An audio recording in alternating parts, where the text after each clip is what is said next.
Long मार्च होगा या तहरीक अदम एतमाद लाई जाएगी। लाहे अमल तय करने के लिए पीडीएम में शामिल जमातों की क़यादत आज सर जोड़ कर बैठेगी। साबिक वज़ीर आज़म नवाज शरीफ का मौलाना फजलुर रहमान से टेलीफोनिक राब्ता। लॉन्ग मार्च, इस्तीफों और धरने पर मुशावरत। मरियम नवाज की भी सरबराह पीडीएम से मुलाकात। ज़राए के मुताबिक मुलाकात मौलाना की रिहाइशगाह पर हुई।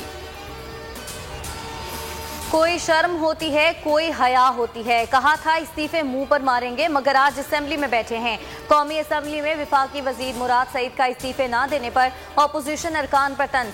कहा अपोजिशन अरकान अपने लीडर्स की तरह कब्जा माफिया हैं। एक बंदा दवाई लेने लंदन गया था, आज तक वापस नहीं आया। नवाज शरीफ वापस आकर मुकदमात का सामना करें।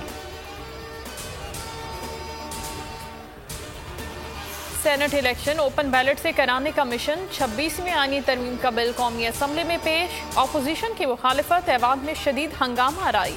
स्पीकर डाइस का घेराव, एजेंडे की कॉपियां फाड़कर ऐवान में उछाल दी। एहसन इकबाल की स्पीकर से तकरार। कहा हर मुंतखब रुकन को असम्बली में बोलने का हक है, मगर हमारा माइक बंद कर दिया जाता है। हुकूमत के जहनों से अभी तक डी चौक का कंटेनर नहीं निकला।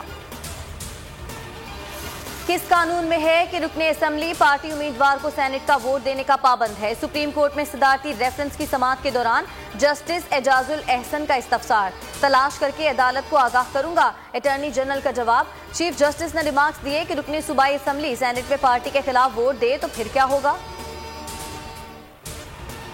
स्टील मिल्स के बाहर बरतरफ मुलाजमीन का मुसलसल धरना। हुकूमत का स्टील मिल्स के बाहर रेंजर्स तैनात करने का फैसला। वफाकी काबीना ने मंजूरी दे दी। इंतजामिया ने वजारत सनत के जरिए वजारत दाखिला से रेंजर्स की सिक्योरिटी तलब की थी।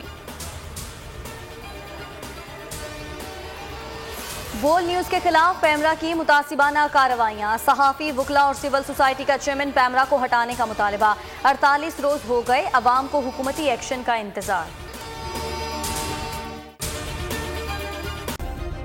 सब्सक्राइब करें और बेल दबाएं ताकि कोई खबर रह न जाए।